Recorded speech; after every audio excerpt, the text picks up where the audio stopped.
everybody, welcome to a new episode of Belt 95 Sports. Tonight, uh,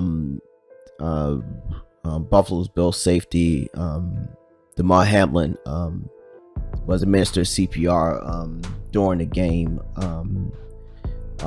He was involved in a play with T. Higgins for the Cincinnati Bengals, and apparently he had gotten up, and he collapsed back shortly after that.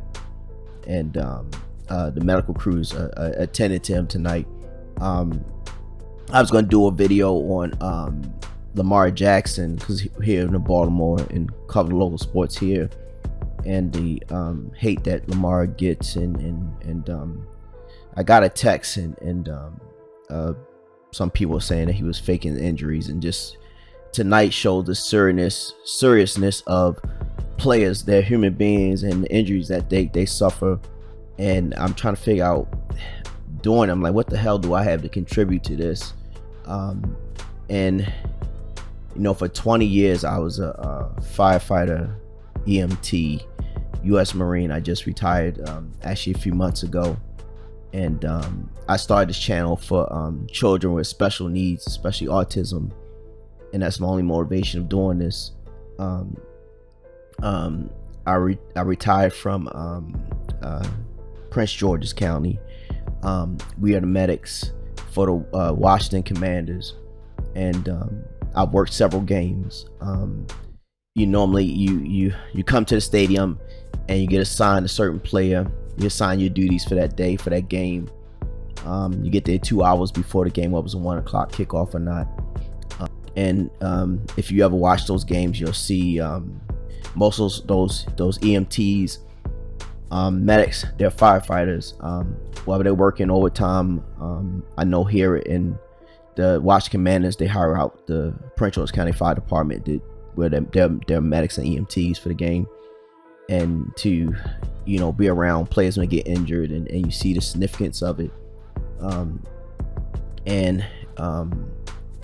You see, being a firefighter for 20 years, and mentioned I've done CPR millions of times, but for a 20-year-old healthy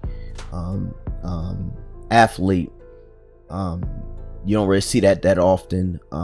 So we pray for his family. It's and a lot of people, we get so emotionally invested with sports, especially with the gambling aspect of it, and you bet on players, and you have to realize it's their job.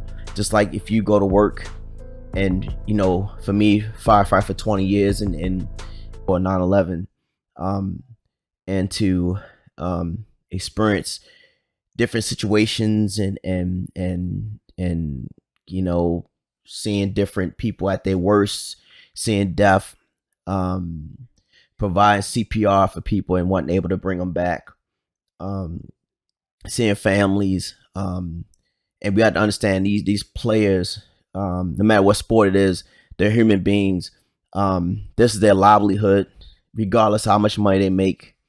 Sometimes we put too much focus on that, and when especially football is a gladiator sport, when these men step on the field, one play could be the end of their life, the end of their career, the end of their livelihood, taking their families. So want you guys just to be mindful of that. Whatever career you have, when you go to work, and you're doing the best you can to provide for your family. So be considerate that. I know sometimes we believe these players, we take it personal, and I want people to understand that they're human beings. If a person said they're hurt, you have to take their word for it. It's their career, just like your career. If you go to work and you get injured, you want people to take you serious about that, no matter how much money that we make. This man, 24 years old, and have the world ahead of him. He's living his life dream, and I just pray for him. I don't want to speculate about what possibly happened to him. That's not for me to do that. Only reason I decided to do this is because actually being on the field and seeing players up close, and like I said, I worked a few games with Washington Commanders. They were the Redskins at the time.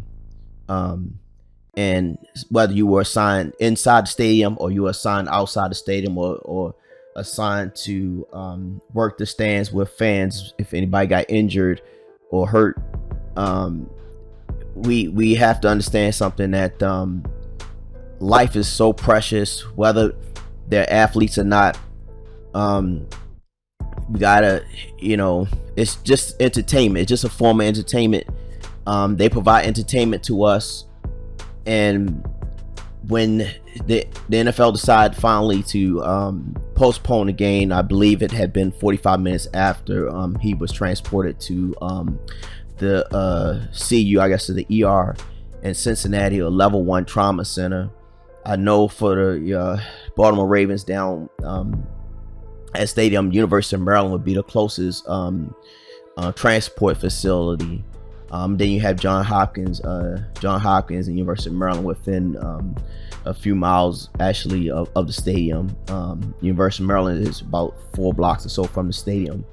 When we were with the Commanders, we would transport people to Prince George's, which was a level 1 trauma center, which is only about a few minutes away, actually right up the road from the stadium. I just wanted to just do this real shortly. I just pray for him and his family, and let us be respectful in the future, because this is definitely going to affect not just the NFL, but every sports league. It's going to affect how fans or content creators do their channels. I never like to see YouTube I guess content providers, they yell and scream at players, and they claim to be experts, and it's just too much for that. I just started recently doing this, and my only need or want for this was just to help children with special needs, Maryland Special Olympics and Pathfinders for Autism. I'm that's it. So that's all I wanted to make sure I covered. Pray for his family, pray for him, and hopefully this young man can get back to his life. And you guys be safe out there and take care of yourself. This is Beltway 95 Sports. Thank you.